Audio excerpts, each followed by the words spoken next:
Good morning, everyone. That was a different start, wasn't it? Yeah.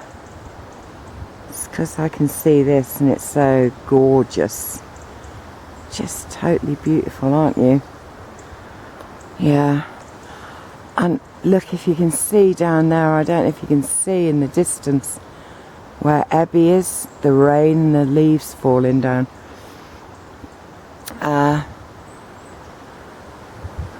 It's beautiful today.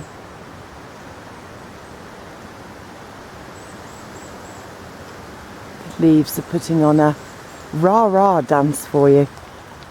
And then you watch these leaves just falling, look. And they don't just drop down, they're all dancing and twirling. I'm a bit distracted, but never mind. Let's do the time. It's 9:19 and it's Sunday and our clocks went back yesterday. So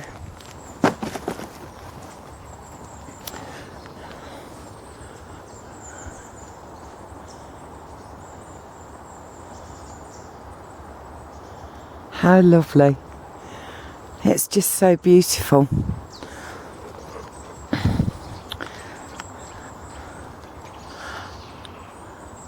The sounds are just wonderful. Love. Love, love, love is a many splendid thing. I wondered what that means, really. It's splendid to be in love. Sometimes it's quite difficult because, as I said before, love is not something that we just say and, oh, I do love you, Barney. You know what I mean? It's not quite like that. Look at this. You're beautiful. Look at your lovely colours. Beautiful.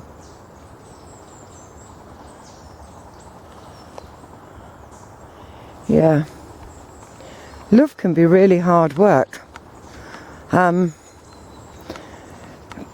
suppose a mother's love is the one that we all kind of have been led to believe or programmed to believe or whatever is the greatest love of all. Totally unconditional. And you know, whatever your child does, you might not like it, but you love them unconditionally. I've said before that my father once said to me, you know, it doesn't matter what you do, Rose, there'll always be a place for you here because you're loved. Look at the speed the clouds are moving at. See them against that tree. Do do do do do. Yeah. It's like unconditional. It doesn't, in some senses, a mother's love, it doesn't matter if they believe the love to be repaid or not. And I agree that a mother's love, this is generally speaking of course, is one where the mother would give their life for the child.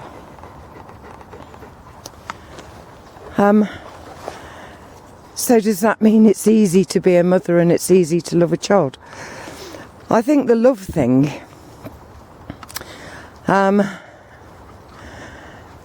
it's beyond the word, and people seem to think that they hear the word and that means that that person is true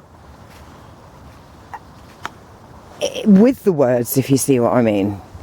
Oh, he said he looked, I mean, I can't even recall the amount of times that I've heard those, and that sounds awfully big-headed. It's not, because you know, when you're a teenage girl, it's like every boy loves you, every teenage boy, and quite a few older men love you, or say they love you. So the number of times I've heard people say that I love you, Rose, je t'aime, you know, and really, the love was just words. It was a means to an end. Whereas I think the love that I feel as a mother was never a means to an end. It was endless. It is endless.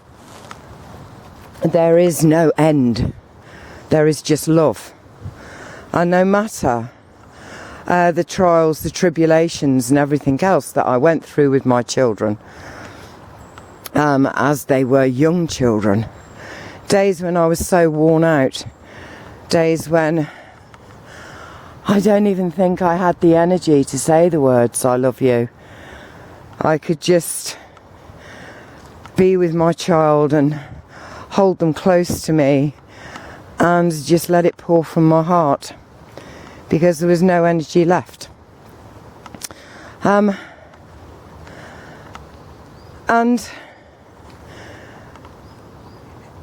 it's not something that you have a baby, here you've got like 100 bonus points of love, and once they're used up, you know, bad luck. No, it's a love that is always there. It's ever present. You know, I think of my children, I immediately feel what I consider to be love. I don't know if that's what everybody considers to be love, but I feel like an openness in my heart when I think of my kids. It's as if nothing is closed off at all. And others would say the greatest love of all is the love of God. And that again is another kind of deep experiential feeling that you cannot possibly really explain to anybody else. We think we understand what people mean when they say, you know, the greatest love of all is the love of God. But many of us might totally misinterpret that. And there are those of us who say it's totally unconditional, the way that they love God and God loves them in return. Yet they're always shouting God out, or why me, or, you know, God has deserted me. So, again, it's almost like the mother's love. We believe that the love of God should be totally unconditional and always go the way that we want it. And that if we are happy, then God is smiling upon us and loves us. But if things are going wrong, then maybe God doesn't love us. He's forsaken us, forgotten us. And I'm saying it with a he because that's generally the way it's done. We do personalise God. Because we believe that we are made in God's image and therefore think that to be, it must mean that God is a personal God. And I'm generalising again now. Not everybody thinks that. I don't think God is a personal God. No, I don't. I think when it says God made us in his image, I believe it's the unseen image, the way of being. And that essentially all of us are love. But we confuse it. Oh, look. Oh. See, I love to see this. I just think it's so beautiful.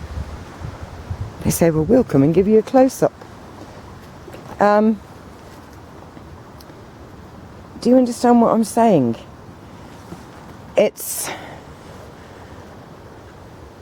I think it gets confused. I really do. And I think in the confusion, the word love has been minimised to, well, almost cover everything. I mean, you can love a pair of shoes. You can love a flower. You can love a house. And I think love is not a physical thing, really. I think it's a spiritual thing. And it does take work. It's about caring. It's about putting someone else before you. It's about wanting to make another person happy or feel valued or wanted or whatever. And a lot of the time, that's where we get it wrong, because we can't actually make another person happy. They have to do that all by themselves. We might be a catalyst, say, or open a doorway to that. But you can lead a horse to water. Doesn't mean it's going to drink.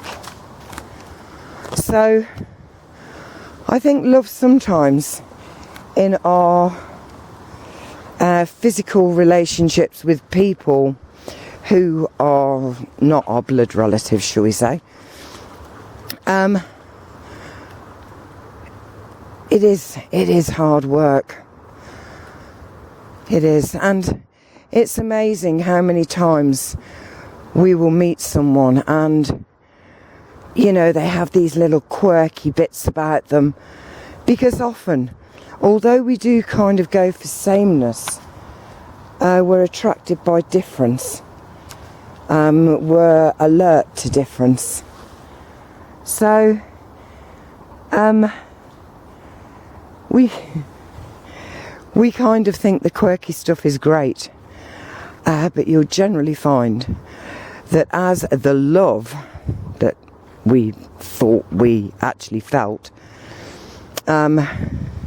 starts to disappear or become less and less, it's those very quirky things that drive you insane.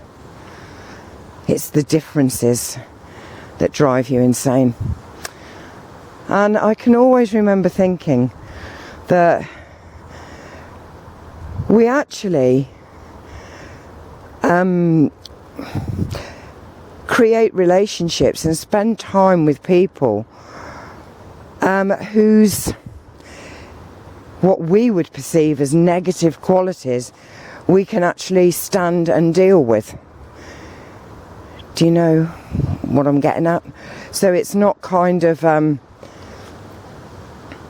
it's almost like everybody is perfect for us, and it's not the perfection that we have that solidifies the relationship, shall we say. I believe that it's our ability to connect with that person in spite of the differences, and because we can deal with the things that we would see as negative about them. You know, they don't annoy us too much. I'm glad to say I've believed that I've loved many, many people over my lifetime. I'm talking about non-blood relationships. But I've also found out that a lot of the people that I thought I loved, look, this is what I'm walking on, and they're spiky. A lot of the people that I actually believed that I loved were not actually being the real people that they actually were. You know, they were being what they thought I wanted them to be in order to get the end result from the words I love you.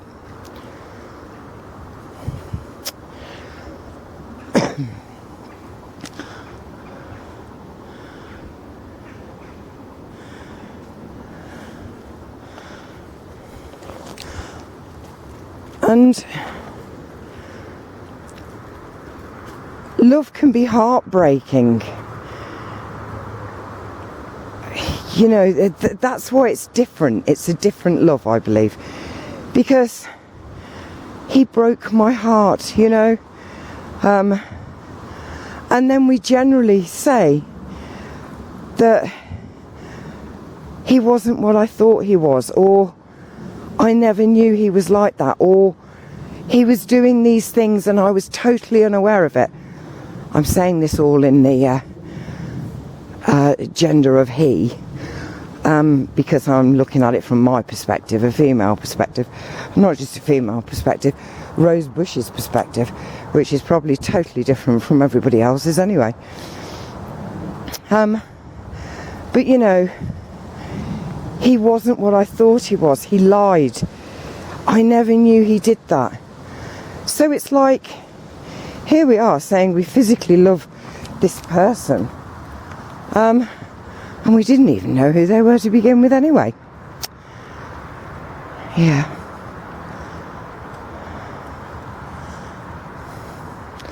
I know that I've been tested by love through my life, or the small L love. That's what I have to call it, really.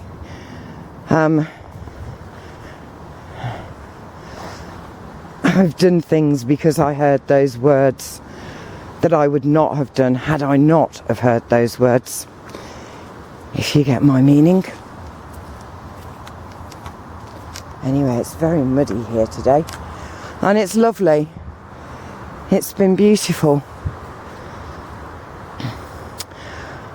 And I do believe in God, the creator, the manifester, whatever people like to call God. Ho, ho, ho. Oof.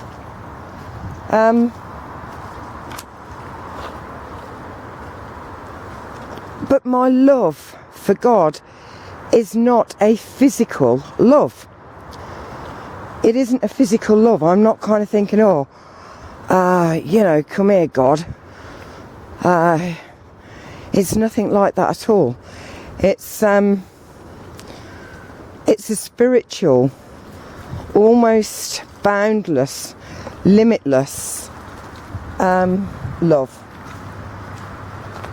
It's beyond and could never be anything physical.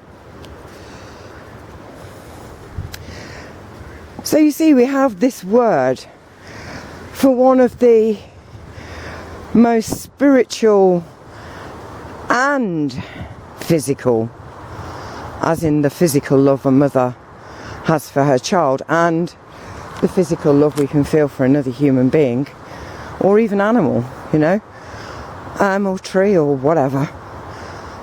And we try to compare it to the love we have, say, for God or the Creator.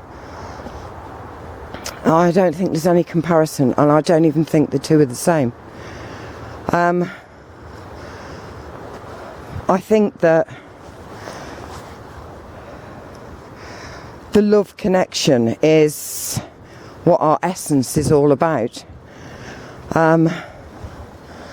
And I think we experience love in a very spiritual way.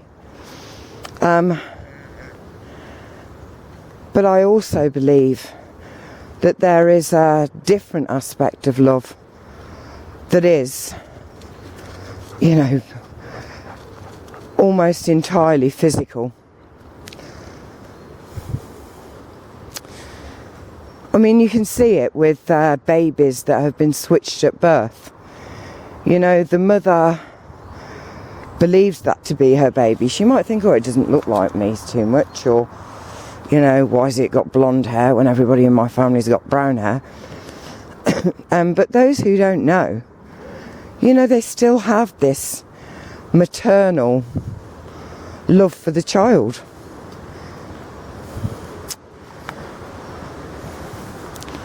Anyway, they're just really some abstract thoughts. I'm not really focused on trying to say anything more than just things that are floating into my head.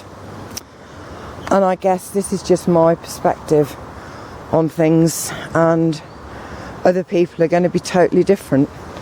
You know, other people maybe have different words or different levels, but for me there is the love in kind of capital letters. There is the big, the huge, the boundless, the limitless love that I have with my creator, and it's mirrored back. What the creator shines out is mirrored back.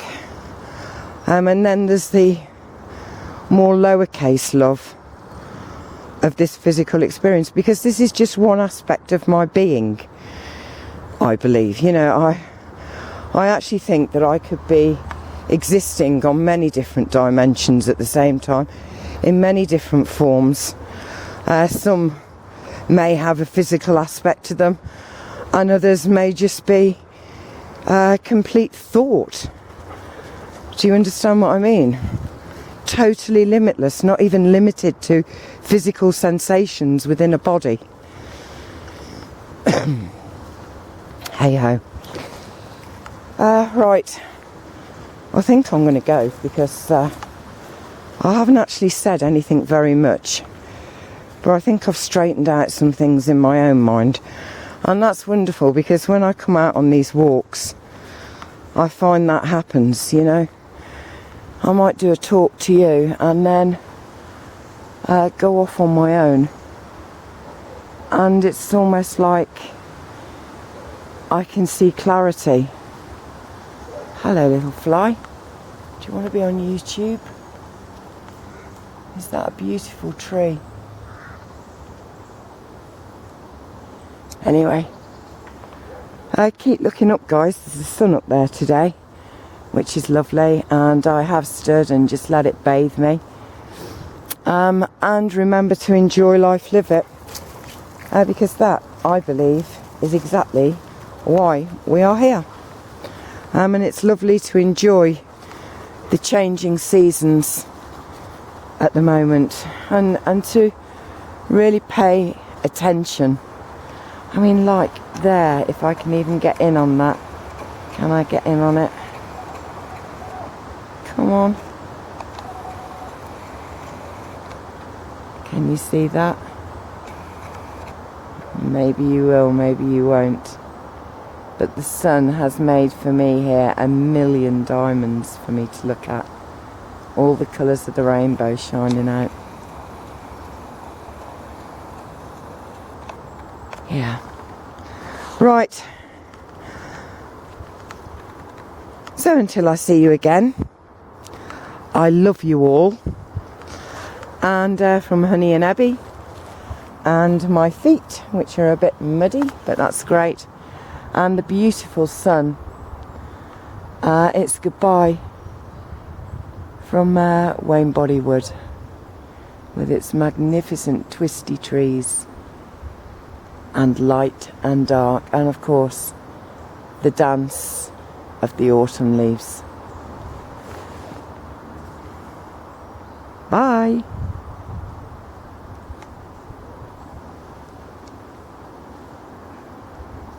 Dee dee dee dee dee dee dee dee.